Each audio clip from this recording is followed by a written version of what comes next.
तो स्वागत है आप सभी का अपने YouTube channel Rajneesh study point पर। तो साथियों, जैसा कि आपको पता है कि आपका एग्जाम 22 दिसंबर को है, ठीक है। तो चलिए उसी को देखते हुए कुछ इंपॉर्टेंट अधिवेशन देख लेते हैं कांग्रेस के, जो कि मिलान करने वाले क्वेश्चनों में आपको दे देता है। तो फटाफट इस क्लास को हम लोग अटेंड करेंगे, ठीक है। क्लास अच्छी लगेगी तो लाइक कर देना और अपने साथियों के पास शेयर कर देना, और जो साथी नए होंगे वो हमारे चैनल को सब्सक्राइब भी करेंगे। तो चलिए बिना देर किए हुए स्टार्ट करते हैं। पहला हमारा कौन सा है? 1885 में कांग्रेस का अधिवेशन कहाँ हुआ था, ऐसे भी पूछता है। तो 1885 में जो कांग्रेस का अधिवेशन हुआ था वो हुआ था मुंबई में।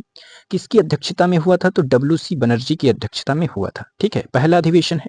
फिर 1886 में कहाँ पर हुआ था साथियों? कलकत्ता में हुआ था। अध्यक्ष कौन थे? दादा भाई नौरोजी इसकी अध्यक्षता किए थे। बात करें 1887 में जो तीसरा अधिवेशन हुआ कांग्रेस का, वो हुआ मद्रास में। बदरुद्दीन तैयब जी ने इसकी अध्यक्षता की थी, और ये कांग्रेस की अध्यक्षता करने वाले पहले मुस्लिम अध्यक्ष थे, और दादा भाई नौरोजी जो थे ये पारसी अध्यक्ष थे। आपको बस ये बताना है कि कांग्रेस की स्थापना किसने की थी, ठीक है। तो इसको आप कमेंट बॉक्स में बताइएगा। और चलिए अगले स्लाइड पर हम चलते हैं, ठीक है। यहाँ पर आपके सामने ये दिया गया है 1888 में कांग्रेस का अधिवेशन हुआ था इलाहाबाद में, ठीक है। और जॉर्ज यूल इसके क्या थे? अध्यक्ष थे। और ये एक अंग्रेज यानी विदेशी अध्यक्ष थे कांग्रेस के, ठीक है। ये भी पूछा जाता है। 1896 की बात करें तो कलकत्ता में हुआ था अधिवेशन।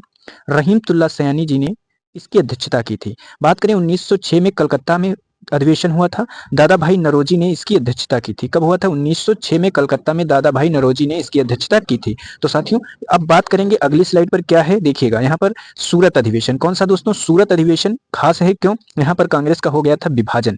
तो सैया जी ने सूरत देखी, हो गया विभाजन यानी ब्रेकअप हो गया। तो भाई सूरत अधिवेशन में कौन अध्यक्षता किया था? ये रास बिहारी घोष ने अध्यक्षता की थी। 1907 में हुआ था सूरत में। बात करें 1911 का अधिवेशन जो हुआ वो कलकत्ता में हुआ। अध्यक्षता कौन किया था? पंडित बिशन नारायण धर ने इसकी अध्यक्षता की थी। बात करें यहाँ पर 1916, जो भाई यहाँ पर ब्रेकअप हुआ था वो आके 1916 लखनऊ में पेचअप हो गया। कहाँ पर? लखनऊ में। इसकी अध्यक्षता एमसी मजूमदार ने की थी। अब भाई लखनऊ में जो नरम दल और गरम दल थे लखनऊ के अंदर, एक हो गए। अब इसके साथ और किसने हाथ मिलाया था ये आपको कमेंट बॉक्स में कमेंट करके बताना है, ठीक है साथियों। चलिए अगली स्लाइड देखते हैं, वहां पर क्या दिया गया है। अगली स्लाइड पर दिया गया है 1917 में कोलकाता में अधिवेशन हुआ था, और इसकी अध्यक्षता किया था एनी बेसेंट ने। तो कांग्रेस की कोई महिला अध्यक्ष बनी, जो पहली महिला थी वो एनी बेसेंट थी। कब? 1917 में, ठीक है। अब बात करेंगे यहाँ पर 1920 कोलकाता अधिवेशन कहाँ हुआ? 1920 में कोलकाता में हुआ, और इसके अध्यक्ष तो कौन बने गए? लाला लाजपत राय जी बनाए गए 1920 में जो अधिवेशन हुआ।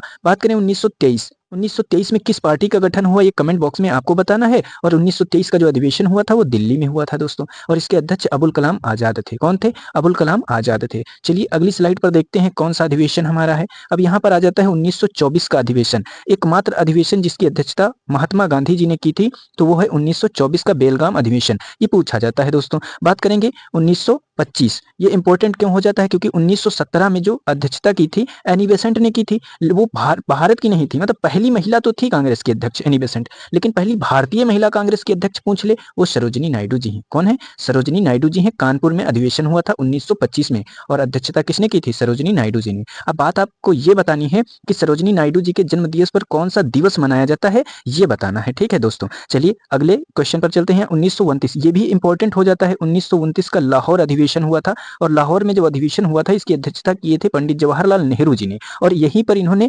किसकी मांग की थी? तो जरूर बताइएगा आप कमेंट बॉक्स में, ठीक है। लाहौर अधिवेशन में कौन सा स्वराज्य इन्होंने मांगा था, ठीक है। जल्दी से कमेंट बॉक्स में कमेंट बता दीजिएगा। चलिए अगली स्लाइड पर हम लोग चलते हैं। अगली स्लाइड आपके सामने ये रही। 1931 में कौन सा अधिवेशन हुआ? कराची में हुआ। कौन सा? कांग्रेस का कराची अधिवेशन हुआ 1931 में। सरदार पटेल जी इसकी अध्यक्षता कर रहे थे। क्वेश्चन पूछता है किस अधिवेशन में गांधी जी को काले झंडे दिखाए गए थे? तो इसी अधिवेशन में साथियों काले झंडे दिखाए गए थे गांधी जी को। तो याद रखिएगा 1931 का अधिवेशन कराची में हुआ था। कौन अध्यक्ष था? सरदार पटेल जी। 1937 की बात करें तो ये अधिवेशन इंपॉर्टेंट इसलिए हो जाता है कि ये एक गांव में हुआ था। कहाँ? गांव में हुआ था, फैजपुर गांव में। इसकी अध्यक्षता पंडित जवाहरलाल नेहरू ने की थी। पूछता है ऐसा कौन सा कांग्रेस का अधिवेशन है जो किसी गांव में हुआ था? तो फैजपुर अधिवेशन है 1937 का, ठीक है दोस्तों। बात करते हैं 1938 की। 1938 में हरिपुरा में हुआ था कांग्रेस का अधिवेशन। अध्यक्षता सुभाष चंद्र बोस ने की थी। कौन किया था? सुभाष चंद्र बोस ने की थी। चलिए अगली स्लाइड पर चलते हैं। यहाँ पर देखेंगे हम 1939 का त्रिपुरी अधिवेशन, इसे त्रिपुरी संकट के नाम से भी जानते हैं। त्रिपुरी कहाँ है दोस्तों? मध्य प्रदेश में है। और इस अधिवेशन की अध्यक्षता भी किसने की थी? सुभाष चंद्र बोस ने की थी। तो यहाँ पर कुछ महात्मा गांधी की तरफ से जो पट्टाभी सीतारामैया थे,